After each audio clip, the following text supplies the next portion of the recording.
네, 안녕하세요. 위스키네비입니다. 이번 교육 자료 마지막 편입니다. 마지막 편인데 이 자료를 만들고 설명을 하려고 했을 때 굉장히 많은 고민을 했습니다. 이게 한국에서 이런 식으로 개념을 잡고 이제 위스키 산업을 이해하시는 분들이 많지 않으실 것 같아서 뭐 얘기해도 별 의미가 없지 않나 싶은 생각이 살짝 들기도 했는데 어쨌든 단순하게 이렇게 위스키 좀 안다, 위스키 좀 먹어봤다에서 그 안다의 개념을 조금 더 좀 넓게 제가 확장을 한번 시켜볼까 하고 이제 시도를 하는 자료입니다. 오늘 이제 이 자료로 말씀드릴 것 같으면 캐스크 비즈니스, 결국은 이제 독립병입에 관련된 이야기입니다. 그 얘기를 하기 앞서서 이 얘기를 좀 해보겠습니다. 결국 독립병입자는 증류소에서 스피릿을 구입한 다음에 자체적으로 숙성을 하게 되어 있습니다. 근데 그 핵심 얘기는 그거죠. 스피릿을 왜 팔게 되는가, 증류소가. 사실 거기서 비즈니스 찬스가 생기고, 그리고 어떻게 보면 증류소들이 안정적으로 운영을 할 수 있게 해주는 그런 원동력이 되고 있거든요. 왜냐면 이제 위스키 산업을 봤을 때 뭐 위스키 증류소가 자체적으로 숙성하기도 하고 병입도 하기도 하고 판매도 하고 스피릿도 만들고 하지만 원래 기본 개념은 스피릿을 생산하는 거예요. 그리고 거기에 숙성까지 같이 하는 이 두 가지 형태가 제일 기본적인 형태입니다. 숙성을 안 하는 것도 많습니다. 특히 디아지오 계열사의 증류소들은 자체 숙성고보다는 이제 중앙에 모여서 숙성하는 경우가 많기 때문에 증류소라고 한다면 말 그대로 그냥 그 보리로 만든 맥즙을 발효시킨 워트를 이제 증류하는 그런 공정만, 기본적인 골격은 이제 증류만 한다고 보시면 돼요. 이 증류를 하게 되는데 어쨌든 장치 산업입니다. 증류기가 있고 그다음에 발효조가 있고 다양한 설비들이 있어서 장치 산업이기 때문에 증류소 입장에서는 특별하게 문제가 있지 않는 한 1년 365일 증류소를 돌리는 게 남는 겁니다. 그러면 이제 증류소를 365일 돌리려면 뭐가 필요하냐? 증류된 원액을 어디선가 보관을 해야 됩니다. 뭐 숙성을 하든 뭐 통에다가 일반 말통에다 담아서 보관을 하든 뭐 어쨌든 간에 이거를 팔든지 보관하든지 숙성하든지 해야 되는데 이 이제 특히 숙성으로 단계로 넘어가면 캐스크를 구할 수 있는 숫자는 어느 정도 정해져 있어요. 왜냐하면 그 캐스크를 만들 때 사용하는 나무가 한계가 있고 그리고 뭐 쉐리 캐스크다 한다 그러면 그 스페인 현지에서 생산하는 쉐리 와인의 생산량도 한계가 있을 것이고요. 그리고 그 캐스크 가격, 뭐 내가 아는 거래처 등등에서 만들어줄 수 있는 캐스크의 수요가 어느 정도 정해져 있다고 보시면 돼요. 그래서 고정 거래가 있겠지만 내가 생산하는 모든 캐스크를 다 납품을 받을 수 있느냐는 좀 다른 문제겠죠. 그래서 캐스크 수량이 어느 정도 정해져 있고요. 또 하나는 뭐냐면 자기 이제 증류소에 웨어하우스가 있겠죠. 뭐 예를 들면 우리 증류소는 캐스크가 한 7만 개 정도를 보관할 수 있어 라고 얘기를 한다고 합시다. 그러면 지금 몇 개나 더 넣을 수 있는가? 우리 축성고에 몇 개나 더 넣을 수 있는가? 그리고 또 하나는 뭐냐면 올해 몇 개나 꺼내서 팔 건가? 왜냐면 웨어하우스에서 캐스크를 빼서 팔게 되면 빈 캐스크가 남겠죠? 그 빈 캐스크에 이제 스피릿을 담으면 됩니다.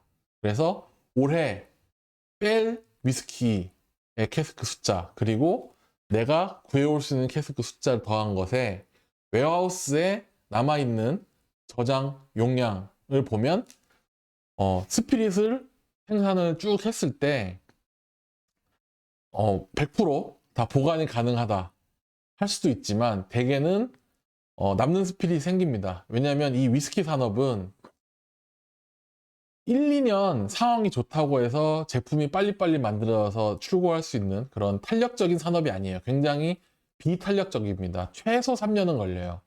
그러다 보니까 생산 계획을 세울 때, 뭐 회사 다니시는 분들은 아시겠지만 이 연간 플랜 짜고 생산 계획 짜고 했을 때 이게 딱, 안 맞아 떨어집니다.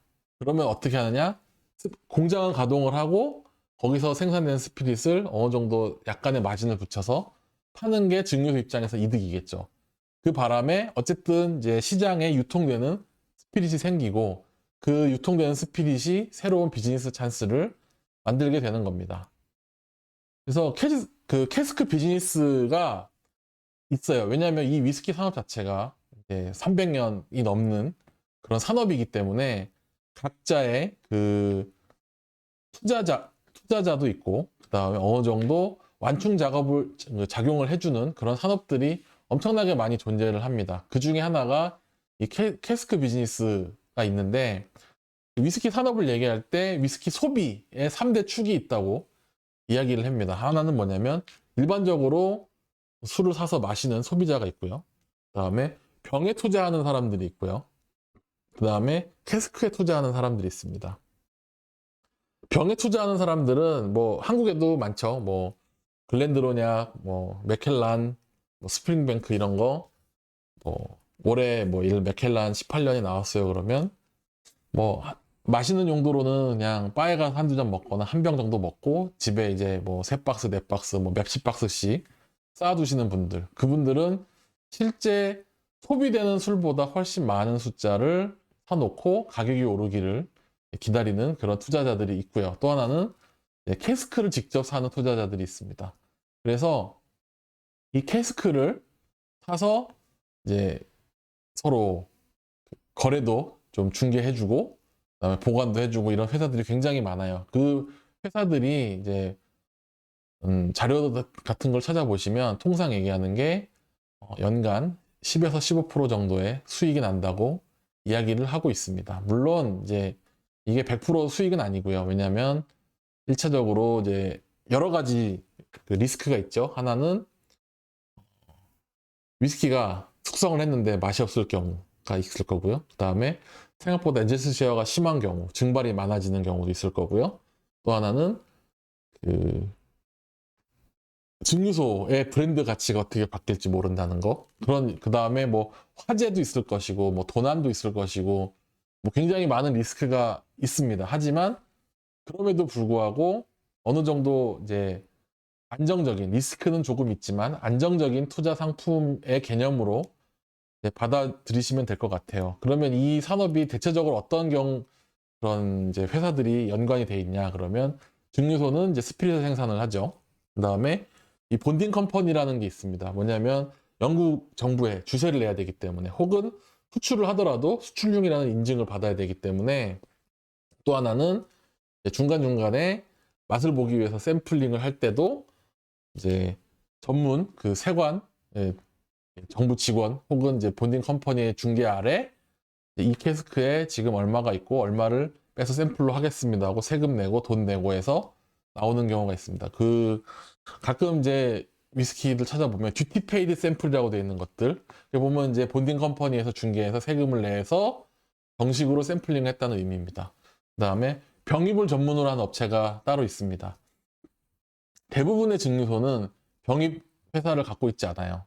정말 뭐 디아지오, 뭐 시바스 브라더스 이런 여러 개의 증류소를 갖고 있는 회사가 아니면 대부분은 이제 병입을 해주는 회사가 없고요. 그 증류소 하나 단독으로 있다든지 뭐 그런 경우에만 병입 회사를 사용을 합니다. 그다음에 이 캐스크를 이제 중개해주는 업체가 있고요. 그다음에 스피릿을 중개해주는 업체가 있고요. 그다음에 숙성을 전문으로 해주는 회사도 따로 있습니다. 그래서 스피릿을 사서 캐스크를 산 다음에 웨어하우스에 넣고 그 웨어하우스에 넣은 캐스크를 내가 이제 꼭 병입을 하는 게 아니라 이 캐스크 딜러들이 또 옥션 형태로 또 경매도 해서 유통도 시키고 그 유통된 캐스크를 사서 실제 이제 전 세계 수많은 독립 병입자들이 병입회사에 맡겨서 병입해서 팔기도 합니다.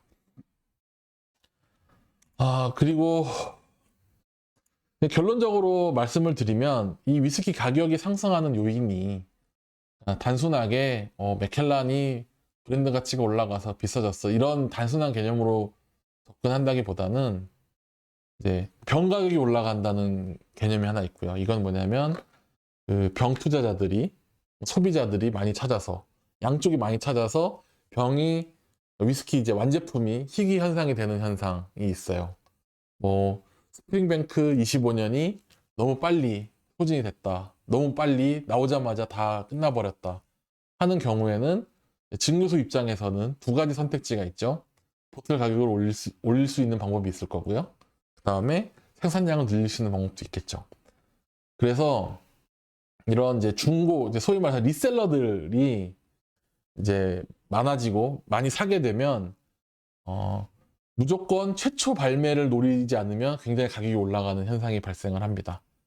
대부분 이제 현재 지금 전 세계 위스키 산업에서 이뤄지고 있는 일 중에 하나예요. 뭐 발매가가 뭐 100파운드도 안 나고 뭐 50파운드도 안 나는 가격의 위스키들이 갑자기 막 200파운드, 300파운드 하는 경우도 생기는 겁니다. 그 다음에 신품 가격이 올라가는 경우는 뭐냐면 캐스크 가격이 올라가는 겁니다. 이 캐스크의 가격이 올라간다는 건 뭐냐면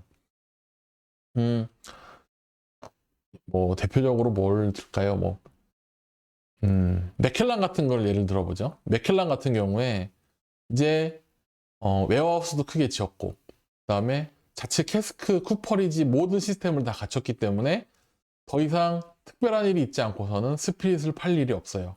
그러면 점점 그 시장에 스피릿 혹은 그 맥켈란에 스피릿이 들어가 있는 캐스크가 점점 사라지겠죠?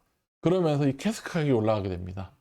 이 캐스크 가격이 올라가면 그 캐스크를 사서 병입하는 독립병입의 가격도 올라가는 현상이 발생을 하는 거예요. 그래서 맥켈란도 오르지만 맥켈란의 독립병입도 올라가는 이유는 그런 이유가 되겠습니다.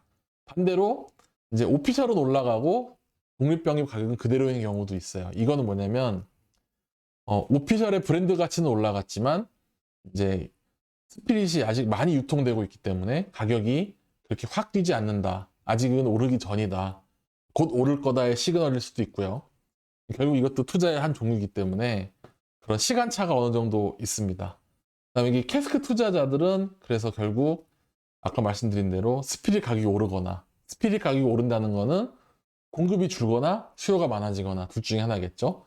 그다음에 뭐 단기적으로는 점점 좋은 캐스크를 구하기가 어려워진다던가 뭐 퍼스트필 쉐리의 그런 수요가 점점 많아져서 캐스크 가격이 올라가는 경우에는 해당 연도에 캐스크를 샀을 때는 일단 시작 원가가 굉장히 비싸지겠죠. 비싼 스피릿에 비싼 캐스크를 담았다 그러면 연간 10% 15%의 상승을 생각을 하면 처음에 시작하는 가격이 굉장히 중요하다는 걸 알 수 있어요. 자, 그리고 이제 요거는 조금 다른 얘기인데 그래서 증류소에서 직접 캐스크 투자를 받기도 합니다. 이게 바로 오너스 프로그램인데 이거 아마 최근에 이제 쓰리 소사이어티라든지 김창수 위스키 증류소에서 이 오너스 프로그램을 진행을 하면서 굉장히 많이 알려져 있죠. 근데 이게 이제 진행하는 이유는 심플합니다. 웨어하우스를 뭐 캐스크 2만 개 이렇게 올라가게끔 지어놓고 저장고가 텅텅 비어 있는 거예요. 그러면 이 땅을 놀리기 아깝고 그리고 스피릿은 생산 계속 할 건데 이 스피릿을 2만 개를 캐스크를 채운다 그러면 증류소 입장에서는 투자를 어마어마하게 해야 되거든요. 그래서 일부 선 판매를 함으로써 이제 자금 회전도 원활하게 하고 그리고 이 캐스크를 구매한 사람들에게 저렴하게 캐스크를 판매하면서 또 그런 증류소를 방문했을 때 자기가 산 캐스크 구경도 하게 해주고 스피릿도 맛보여주고 투어도 해주고 하면서 이제 자기 브랜드에 대한 충성도를 높임과 동시에 그 브랜드의 이미지, 왜냐면 이 캐스크를 산 사람들은 이 증류소 위스키가 맛있다라고 얘기해 줄 가능성이 굉장히 높기 때문에 이런 다양한 장점들이 있어서 오너스 프로그램을 진행을 합니다. 다만 이제 이 오너스 캐스크 같은 경우에는 특별한 일이 있지 않은 이상 장기 숙성은 많이 안 해주는 편이에요. 몇몇 개를 제외하면은. 왜냐면 이게 너무 오래 숙성을 하게 되면 공식적으로 이제 오피셜 보틀인데 이제 자사 제품이랑 경쟁을 해야 되는 경우가 종종 생기기 때문에 대체적으로 한 10년 언저리에서 종료되는 경우가 많은 것 같습니다. 현재 그 오너스 프로그램을 진행하는 증류소 중에 제일 이름 브랜드가 있고 오래된 증류소는 아란 증류소입니다. 그래서 아란 증류소를 잠깐 볼게요. 요거는 아란은 아니고 이제 아드나오, 이번에 이제 헌터랭에서 지은 아드나오 증류소도 이런 오너스 프로그램을 진행한다는 걸 보여드리는 거고요. 아란 같은 경우에는 캐스크 가격이 대략 한 4,000파운드, 퍼스트필 쉐리 혹세드 기준으로 4,000파운드고 대략 한 10년 정도 숙성해서 뺀다고 하면 한 10,000파운드 정도에 가능하다고 홈페이지에 공개를 해놓고 있습니다. 10년 숙성한다 그러면 한 병에 대략 한 13파운드 정도예요. 여기에 이제 주세를 내고 다음에 운송 비용까지 내고 거기에 이제 부가가치세까지 넣으면 최종 가격이 될 겁니다. 대략 최종 가격은 한 35파운드 정도 보시면 돼요. 그러면 이게 무엇을 의미하는가를 보면 자, 요게 오너스 프로그램으로 진행된 싱글 캐스크 제품입니다. 판매 가격이 130파운드로 돼 있죠. 물론 이게 리셀일 수도 있고요. 여기서 이제 단독으로 발매하는 거기 때문에 가격은 이제 말 그대로 오너스니까 본인이 측정하는 거잖아요. 그러다 보니까 대략 35파운드의 기대값을 가지고 실제로 한 100파운드 정도의 이득을 얻을 수 있다는 그런 계산을 하는 겁니다. 그래서 아란 캐스크 프로그램에서 100파운드, 병당 100파운드의 마진이 있어요. 투자해 주세요. 약간 이런 개념으로 보시면 돼요. 지금 이제 같은 증류소는 아니지만 이제 버번 캐스크의 예를 들어 드리려고 독립병입자의 제품을 가져왔습니다. 대략 70파운드 정도죠. 이게 뭐냐면 일단 캐스크가 중요하다는 걸 말씀을 드리고 싶었던 거예요. 만약에 이 롱몬이 퍼스트필 쉘이었으면 아까 보신 아란 정도까지는 아니어도 어느 정도 비싸게 받을 수 있었겠죠. 근데 이 캐스크 같은 경우에는 리필 버번 배럴이란 말이에요. 그러다 보니까 처음에 이제 그냥 단순합니다. 시작가의 복리로 15%씩만 계산을 하면 대략 이 보틀이 지금 버번 배럴이니까 지금 보면 275병 나왔잖아요. 그러면 단순하게 70파운드 곱하기 275 한 다음에 역산해서 쭉 빼보면 물론 세금도 빼고 병입 비용도 빼고 부가세도 빼고 하면 최초의 NA 캐스크가 얼마였는지 물론 대략적으로 알 수 있습니다. 마진까지도 빼야 되니까 정확한 수치는 알 수 없지만 굉장히 저렴하다는 걸 알 수 있어요. 그러니까 뭐냐면 여러 번 재사용한 캐스크에 굉장히 저렴한 스피릿을 사서 숙성을 한 위스키들은 최종 가격이 굉장히 저렴하다. 만약에 이거를 비싸게 받고 싶으면 오래 숙성을 할 수밖에 없다. 이런 결론이 나옵니다. 그래서 대부분의 독립병입자들이 이런 캐스크 혹은 스피릿을 사다가 이런 비즈니스를 하고 있다. 그리고 대략적으로 이제 같은 캐스크, 그 다음에 같은 숙성 연수를 봤을 때 이게 좀 통상적인 위스키의 가격을 가늠해 볼 수 있고요. 그리고 그거를 보고서 이게 싸다, 비싸다, 뭐 가치가 있다, 없다 등을 알 수 있지 않나 생각이 듭니다. 뭐 추가로 더 이야기하고 싶은 것들은 많은데 이제 조금 더 전문적인 내용이다 보니까 이제 단순하게 설명드리는 건 여기까지로 하겠습니다. 재미없는 내용이었을 텐데 들어주셔서 감사합니다.